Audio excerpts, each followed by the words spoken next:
Ah, don't give away my secrets. Ruin the illusion.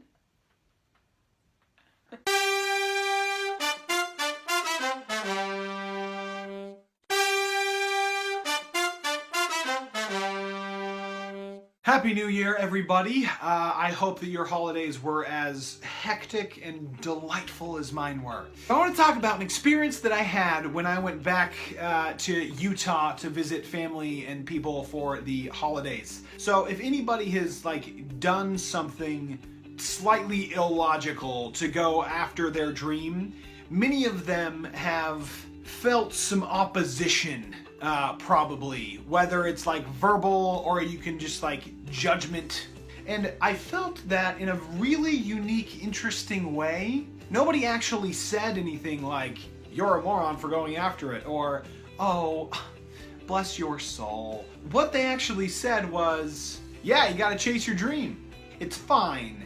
But it felt a little bit patronizing. And so I've spent a couple weeks trying to figure out why that bothered me so much. So I figured out there's two reasons why it bothers me. The first one actually applies to an aspect of storytelling that's been fascinating to me lately, and that is the happy ending. This idea in movies that you have to end happy because people want to feel happy. Well, what that does is it instills this idea that there is a happy ending. And all of us naturally want to think this way. It's kind of the grass is always greener kind of thing. For example, when you're in elementary school, you're like, when I make it to junior high, that's it. That's gonna be a party. And then in junior high, you realize you hate it. And that's everybody's awkward years. It's never a good thing.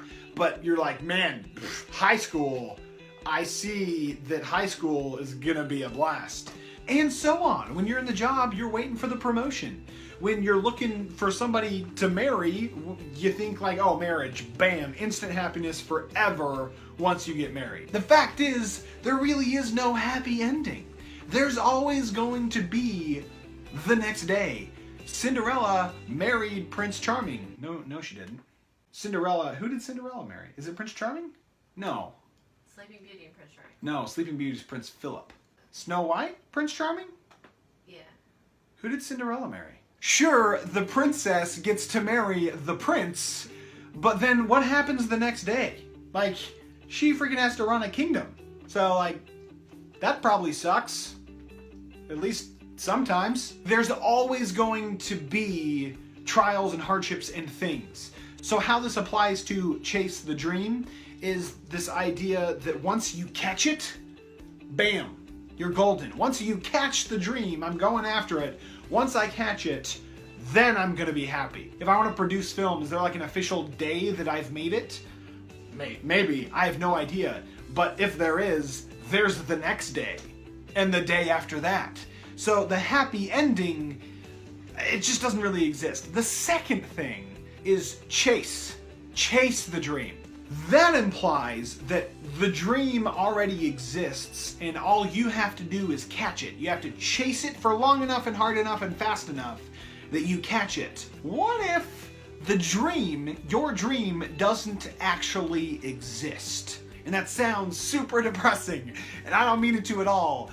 There's probably somebody whose job I would love to have. Kevin Feige, if you're listening and you want to retire and you're looking for somebody to replace you, I'm your man. There's the position that exists.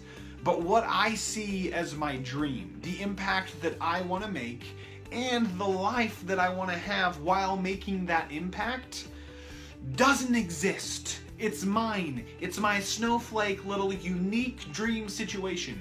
So there's nothing that I need to catch because it's not there. And so I started to think about this and started to try and reinvent that sentence so that it correctly reflects the feelings that I have when I'm trying to go after it or chase my dream. Now, I'm guessing at this point you can probably assume what sentence I came up with.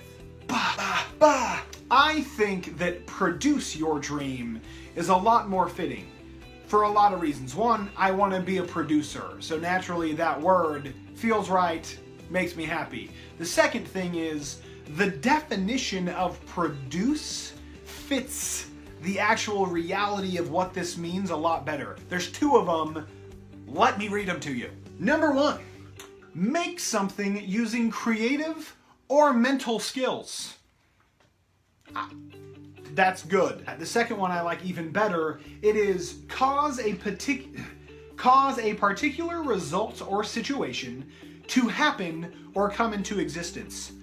Hold on, let's read that again. Cause a particular result or situation to happen or come into existence. To come into existence. It didn't exist before.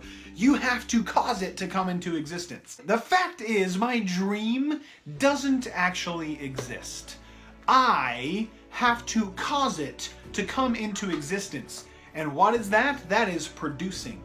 I want to produce my dream. I'm going to produce my dream. I'm going to build my dream step by step so that in 10 years I wake up and I say, man, all of the work that I have done has created the dream life for me. I have the relationship with my wife that I want. I have the relationship with God that I want. And I get to go to work and do the things that I love to impact people in a positive way. So produce your dream. If we're gonna think about the fact that there is no official one day equals happy ending, everything thereafter is happy, that means that if I do produce my dream, when I produce my dream, every day leading to it and every day afterwards is not necessarily going to be the happy storybook ending that I'm hoping for. So the challenge is, if life goes up and down and left and right and diagonal and this way and that way and every which way that life can take you, the challenge is finding happiness in wherever you go. So as you're building, finding happiness in that journey. Everything that I have done in the past has led me to existing right here, right now. The question is, where am I going from here? If I do want to produce my dream, what is my dream, and what are some potential steps to create and build it? And once I figure that out, then I can move forward and I can try and produce my dream. So, welcome 2018, because I am ecstatic to use the time that you're gonna offer me to produce my dream.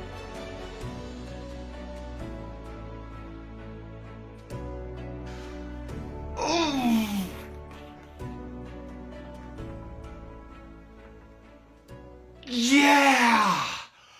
Woo! I'm pumping myself up. I like sweating and stuff. I just wanna go!